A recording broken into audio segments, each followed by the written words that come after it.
पात रूप संसार। उस सूक्ष्म वेद में बताया है परमात्मा ने स्वयं कि अक्षर पुरुष एक पेड़ है जो जमीन से बाहर दिखता है, ये पेड़ से ही शुरू होता है, ये तना है, ये तना तो अक्षर पुरुष समझो। इसके ऊपर फिर डार है, ये सरपुरुष। अक्षर पुरुष एक पेड़ है, सरपुरुष वा की डार, और तीनों देवा शाखा है, रजगुण ब्रह्मा जी, सतगुण विष्णु जी, तमगुण शिव जी। और ये पात रूप संसार, और ये छोटी छोटी टहनियां हैं, ये समझो ये देवता समझो, और आगे हम ये पात रूप संसार। और ये जो जड़ है ये परम अक्षर ब्रह्म है, ये पूर्ण ब्रह्म परमेश्वर है, ये अल्लाह ताला है, इसको अल्लाह ताला कहते हैं, कंप्लीट गॉड बोलते हैं। और दूसरे शब्दों में ये कौन है? ये है पूर्ण ब्रह्म। कबीर साहब परम अक्षर ब्रह्म, ये परमात्मा है, वो पूर्ण ब्रह्म परम अक्षर ब्रह्म। अक्षर पुरुष हुआ क्या? इसका तना है, और सर पुरुष ये मोटी डार है, और तीनों देवा शाखा, ये पात रूप संसार। अब आप जी को श्रीमद् भगवत गीता से रूबरू कराते हैं पुण्यात्माओं। पवित्र श्रीमद् भगवत गीता, पवित्र ऋग्वेद, यजुर्वेद, सामवेद और अथर्ववेद, ये विश्व के सभी मानव मात्र के लिए एक सदग्रंथ है। एक आप विचार कर लेना, जिस पुस्तक के अंदर मांस खाने का प्रावधान है वो गॉड गिवन स्पिरिचुअल नॉलेज नहीं हो सकता। ये तो एक आम बच्चा भी बता देगा। तो पवित्र चारों वेदों में, पवित्र श्रीमद् भगवद गीता में कहीं पर भी मांस खाने का आदेश नहीं है, और ये पूरे मानव मात्र के लिए है। कोई भी सदग्रंथ कोई समय विशेष के लिए नहीं होता, या जाति या कौम विशेष के लिए नहीं होता, या किसी ग्रुप समुदाय का नहीं होता। हम समुदाय बाद में बना बैठते हैं। जैसे ये पवित्र वेद, पवित्र गीता जब बोले गए थे, उसमें कोई मजहब था ही नहीं, कोई धर्म अन्य था नहीं, एक सनातन धर्म था। और जो परमात्मा आते हैं चारों युगों में, वो आदि सनातन धर्म का ज्ञान कराते हैं। आदि सनातन, आदि सनातन से भी हटकर फिर सनातन धर्म बन जाता है। उसी सनातन धर्म को आगे चल के हिंदू नाम दिया गया। तो उसके बाद सनातन धर्म के बाद उन्हीं में से बाबा आदम हुए। बाबा आदम से आगे मूसा अलैहिस्सलाम, हजरत मूसा जी, हजरत दाऊद जी, हजरत अब्राहिम जी, हजरत ईसा जी, हजरत मोहम्मद जी, ये बाबा आदम से ही उत्पन्न हुए हैं, उनकी संतति है, आगे उनकी संतान है। ये देखिएगा, जीवनी हजरत मोहम्मद सल्लल्लाहु अलैहि वसल्लम, मोहम्मद इनायतुल्लाह सुबहानी, ये देखिएगा,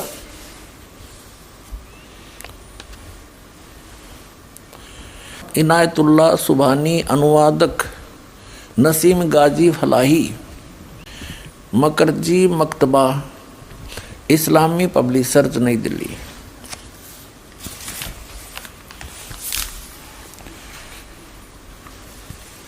इस्लामी जीवनी हजरत मोहम्मद, SAW हिंदी, इस्लामी साहित्य ट्रस्ट प्रकाशन 81 सर्वाधिकार प्रकाश का अधीन। नाम मूल किताब मोहम्मद अरबी उर्दू, प्रकाशक हैं मरकजी मकतबा पब्लिशर्स, D307 दावत नगर, अब्बुल फजल इनकलेव, जामिया नगर, नई दिल्ली। दूरभाष इतने फैक्स नंबर इतने। और मुद्रक हैं HS ऑफसेट प्रिंटर्स दिल्ली, मुद्रक। देखिएगा पृष्ठ 107 पर ही पढ़ रहे हम। प्यारे नबी सलल ने तकरीर करते हुए यह भी बताया कि मुसलमान आप कैसे रहें।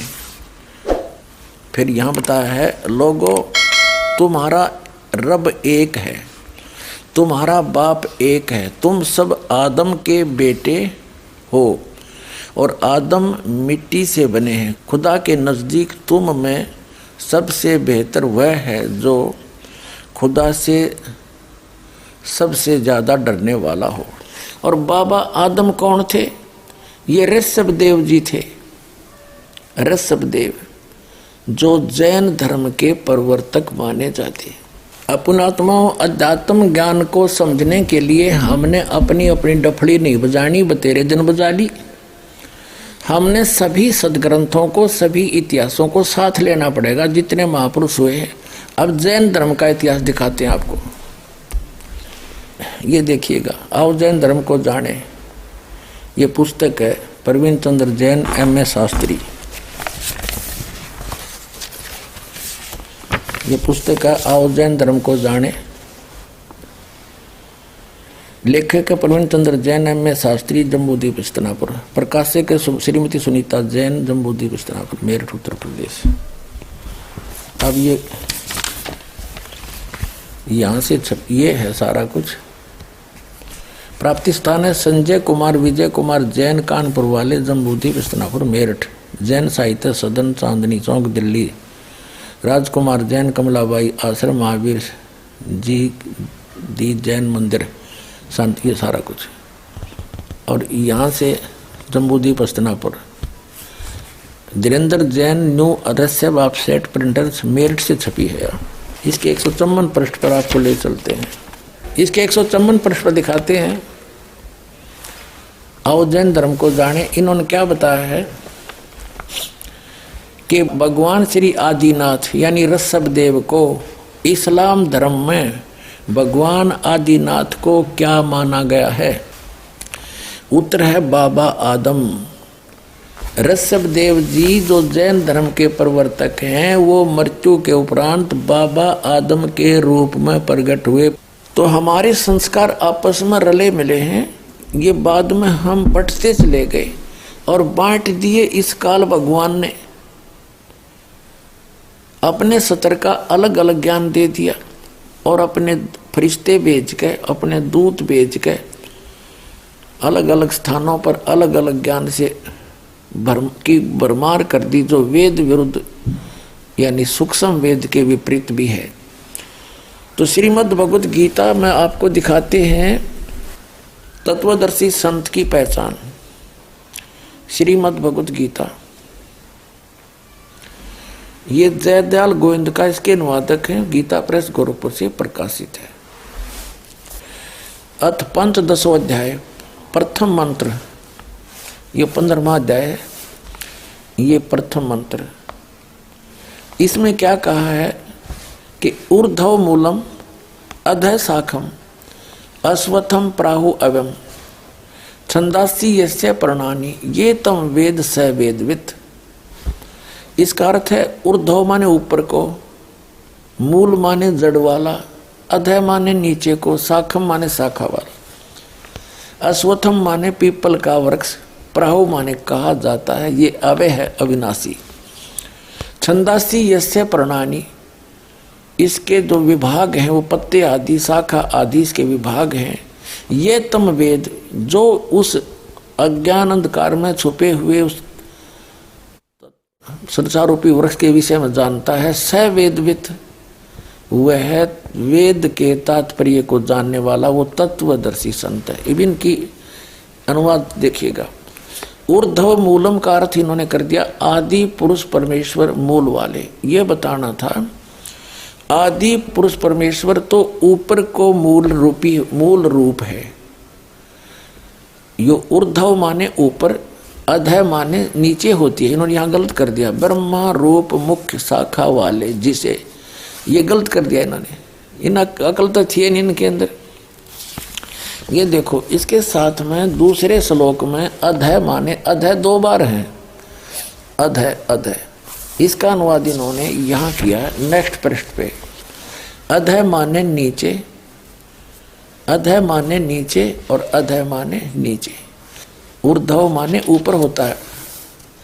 अब यहां देखे ना, अब फिर आगे मंत्र नंबर 1 पे 15वें अध्याय का मंत्र नंबर 1।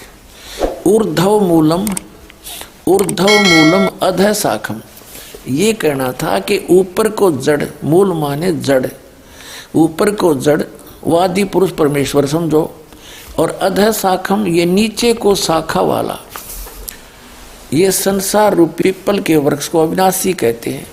वेद, ये छंद कह दिया, वेद नहीं, ये जो नीचे शाखा और पत्ते रूपी जो विभाग हैं, छंद माने विभाग, उसके खंड जिसके पत्ते हैं कहे गए हैं, उस संसार रूप वृक्ष को जो पुरुष मूल सहित जानता है, जड़ से लेकर पत्तों तक बता देगा।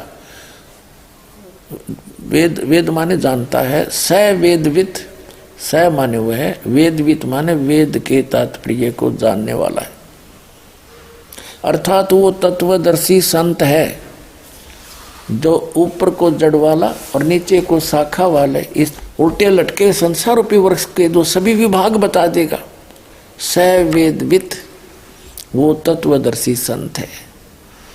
अब वो स्वयं परमात्मा आते हैं ऋग्वेद मंडल नंबर 9 सूक्त नंबर 86 मंत्र 26 और 27 में, ऋग्वेद मंडल नंबर 9 सूक्त 82 मंत्र 1, 2, 3 में, ऋग्वेद मंडल नंबर 9 सूक्त चम्मन 54 मंत्र 3 में, ऋग्वेद मंडल नंबर 9 सूक्त 96 के 96 के मंत्र नंबर 16 से लेकर 20 में, ऋग्वेद मंडल नंबर 9 सूक्त 94 के मंत्र नंबर 1 में, ऋग्वेद मंडल नंबर 9 सूक्त 95 के मंत्र नंबर 2 में, ऋग्वेद मंडल नंबर 9 सूक्त 20 मंत्र 1 में, ऋग्वेद मंडल नंबर 9 सूक्त नंबर 1 मंत्र नंबर 8 और 9 में, और भी अनेक स्थानों पर ये प्रमाणित किया गया है कि वो सच्चिदानंद घन ब्रह्म यानी पूर्ण परमात्मा अल्लाह अकबर, वो ऊपर के लोक में रहता है, सब भुवनों के ऊपर, सब ब्रह्मांडों के ऊपरी अरस कुरस पर अलह तकत है, सबसे ऊपर के लोक में रहता है, और वहाँ मनुष्य सदृश है, मनुष्य जैसा उसका आकार है, और वहाँ से गति करके आता है, वहाँ से चलकर आता है, सशरीर आता है मनुष्य सदृश, और यहाँ आकर के अपने यथार्थ ज्ञान को पुण्यात्माओं तक पहुँचाता है, उनको सुनाता है। तो उस अल्लाह अकबर ने, उस बड़े भगवान ने, उस कादिर मालिक ने, उस परम अक्षर ब्रह्म ने अपने द्वारा रची हुई सृष्टि का ज्ञान स्वयं ही आकर बताना पड़ा, और तो जान कैसे सकते। तो उन्होंने कहा है अक्षर पुरुष एक पेड़ है और सरपुरुष वा की डार, और तीनों देवा शाखा हैं ये पात रूप संसार। अब वो ज्ञान इस दास को दिया परमात्मा ने, क्योंकि उनका आदेश था। जब वो मालिक आए थे, सशरीर आए थे, सशरीर चले गए थे,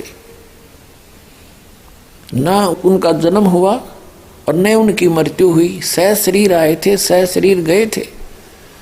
वो कौन? काशी के अंदर वो अल्लाह अकबर, वो धानक जुल्हा रूप में वो परमात्मा स्वयं वहाँ रहे, अपनी जानकारी आप ही दी, यथार्थ ज्ञान भी आप ही बोला, जो सच्चिदानंद घन ब्रह्म की वाणी में लिपिबद्ध किया गया। और जिन महापुरुषों को परमात्मा ऊपर लेकर गए, फिर उनको वापस छोड़ा। उन्होंने भी वही ज्ञान एज इट इज मालिक का दिया हुआ अपनी अमृतवाणी में बोला। तो इससे क्या स्पष्ट हुआ कि ऊपर को जड़ वाला, ऊपर को जड़ मूल मालिक है, और नीचे को तीनों गुण रूपी शाखा वाला, ये उल्टा लटका हुआ संसार रूपी वृक्ष है। और जो संत इसके सभी विभागों को बता देगा, मूल से लेकर पत्तों तक।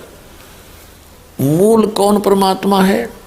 मूल तो समझो परम अक्षर ब्रह्म, गीता अध्याय नंबर 15 के श्लोक नंबर 16 और 17 में तीन परमात्माओं की जानकारी है, तीन पुरुषों की। हमारा वीडियो आपको पसंद आया तो लाइक करें, कमेंट करें, शेयर करें। गुरु रियल गॉड यूट्यूब चैनल को सब्सक्राइब अवश्य करें।